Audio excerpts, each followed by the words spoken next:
I'm going to read to you a little bit more from Book 3 of Gravity Falls. So, let's see where I was. Where were we? Well, if you recall, previously, F had been carried off by the Grim Loblin and grievously injured and traumatized, apparently. So, I'm going back a little bit. Despite our fortune, I have become worried about my assistant. I was able to treat his physical wounds, but I fear there are mental wounds not as easily remedied. Okay. Sorry for that. I thought for a second that my video was not actually doing what I thought it was doing. So, whoopsie doodles. Okay. For the past several nights, he has been unable to sleep, apparently still haunted by the Grim Loblin's gaze. More alarming is his Kubik's cube. It has sat scrambled, unfixed on his desk for days. I myself have survived many monster attacks without trauma, but perhaps F is more sensitive than I realized. I spent the afternoon teaching F some of my meditation techniques and a heart rate slowing exercise I learned to help control fear. F seemed skeptical, but I reminded him that we are scientists and that by using our creativity, we can solve any problem we face, even our fears. My assistant took my advice in the worst possible way. Today, he ran up to me beaming and saying he had spent all night working on a solution to his anxiety. He produced this unsettling device. Apparently it can target and destroy bad memories, including his frightening encounter with the Grim Loblin. We have a thing called a memory gun. What if it gets in the wrong hands? Oh! Blast shield not nearly large enough. What if the blowback affected the user? Memory canister holds a spool of electric tape and is supposed to copy and store the memory for later use. Output jack. To use on a wider scale, the potential applications are alarming. Bulb blasts a wave of radiation strong enough to disassemble the neurological pathways that contain memory. Is it permanent? Specifier allows the user to type out and target specific memories. I shudder to think what a typo could produce. I didn't hesitate to let F know that despite his good intentions, this device was far too dangerous to keep. The temptation for misuse was catastrophic. For all I know, he's already used the ray on me before. He was crestfallen by my advice, but after some discussion, he came to see the wisdom in it. He said that he didn't want to risk forgetting his wife and son. I ordered him to destroy the gun, and he did. At least I think he did. I can't quite remember. The carnival. In order to get F's mind off his recent trauma, I decided it was time to take a break from our project. Fortunately, I read in the newspaper that Mama Misfortune's traveling carnival and freak show was in town for the day. Although I loathe nickel-grubbing circuses and sideshows, I was swindled enough as a kid on the boardwalk. I've learned that every so often there's something real and mixed in with the fakes that is worth studying. This means new discoveries for me and a day of relaxation for my poor beleaguered assistant. Sure enough, he was ecstatic at the prospect of watching pig races and eating kettle corn, and very soon we were on our way. He's already begun playing with his Kubik's cube again. This will do him some good. And there's a poster for the carnival here. Mama's Misfortune's Traveling Carnival and Freak Show. Okay. My excitement turned out to be short-lived. The first beast, quote-unquote, I encountered at the fair was literally a chicken duct-taped to a silverback gorilla. A plaque called it a gorican. There was no explanation given for the wizard hat it wore. It merely a sign reading cash only. Shockingly, the townsfolk seemed delighted, and I could barely get past the throng to the front of the line. This town has the most gullible people on earth. Someone with no ethics could make money hand over fist in Gravity Falls. Oh, we also have a thing called a crabbit. So I'm going to show you the crabbit and the gorican. That's the gorican, a gorilla with a wizard hat with a chicken strapped to it.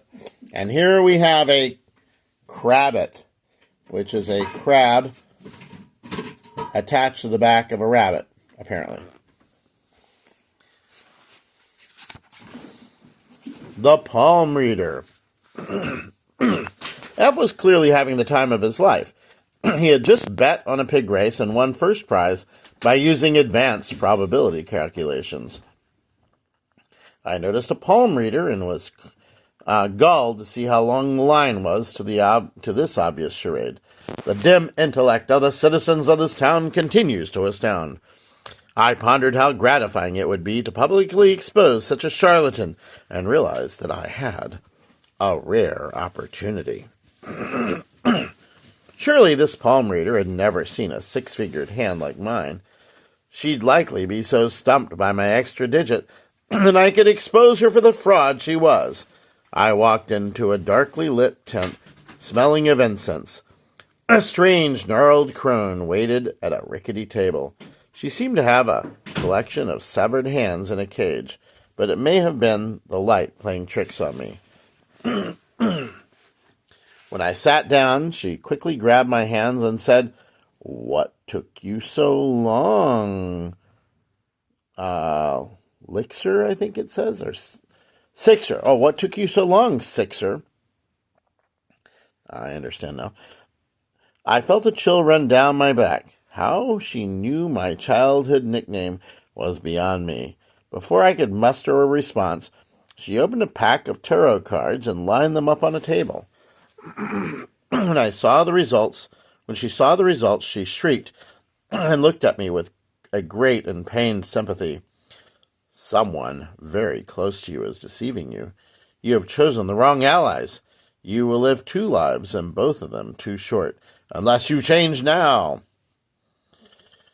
She handed me a strange blue ring. When this is blue, you may pull through. When this is black, you can't turn back.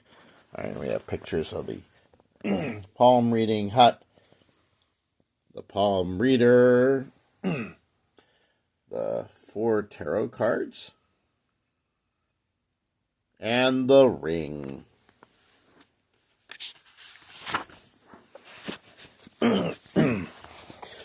I told the psychic to skip the rhymes and get to the palm reading. I already felt uncomfortable enough and was looking forward to getting out of there. With a sigh, she got to it. Okay, so we've got the palm, and there's various things pointing to different parts. I'm going to show you the palm. There's the hand, and the various notes are pointing to different parts of the hand. So I'm going to refer to parts of the hand and describe them as I read. So, pointing to the index, or what is being referred to as the trigger finger, she said, "I need to think before I shoot." Now, pointing to the palm of the hand, near the pinky and ring finger, or the pinky and the second pinky, "Short relationships," she said. "No one wants to hold a rose with too many thorns. I never understood poetry, to be honest." And now we have the close to the wrist on the pinky side, a crossroads. Apparently, I will have to make a choice very soon, and if I choose the wrong one, I will never be myself again. Perfectly sane life advice from a lady who lives in a traveling wagon full of severed hands. Then we have between the thumb and the index finger on the palm of the hand, "Long wisdom." She claimed I was too smart for my own good. Personally, I took this as a compliment. And then on the palm close to the wrist, near the thumb, "A broken line," she said. She said that my lifeline seemed to end abruptly and start again sometime later. Clearly, this is an inexact science.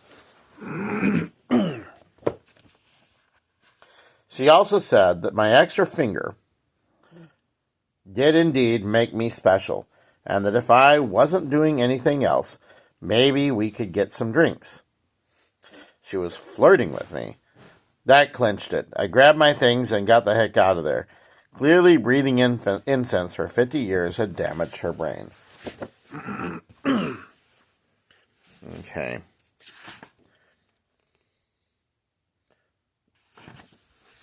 This will be the last part. The carny. As I hurried from the tent, I found my assistant cheerfully fixing some gears on a broken Ferris wheel and chatting with an odd young carny. Although this seedy character was little more than a teenager, his bald head was covered with strange tattoos, bearing a striking resemblance to the defunct scientific field of phrenology. The young man, name tag Ivan Wexler, was in the middle of telling a fretful anecdote. Apparently, the other carnies made fun of him for his head tattoos. When he told the bullies to stop, they locked him in the haunted freak house for an entire night, which had utterly terrified him. He lost sleep for weeks, and he wished he could forget the entire thing. F whispered something to the man and handed him a piece of paper with a symbol on it, which I didn't get a good look at. Perhaps I should have inquired, but I was in no mood to spend another second at this ridiculous fair. I took one last look down at my hand and was strangely relieved to find the palm reader's ring was still blue. I shoved it in my pocket, collected F, and tried to put the whole experience out of my mind. Here is F and the carny with the tattoos on his head.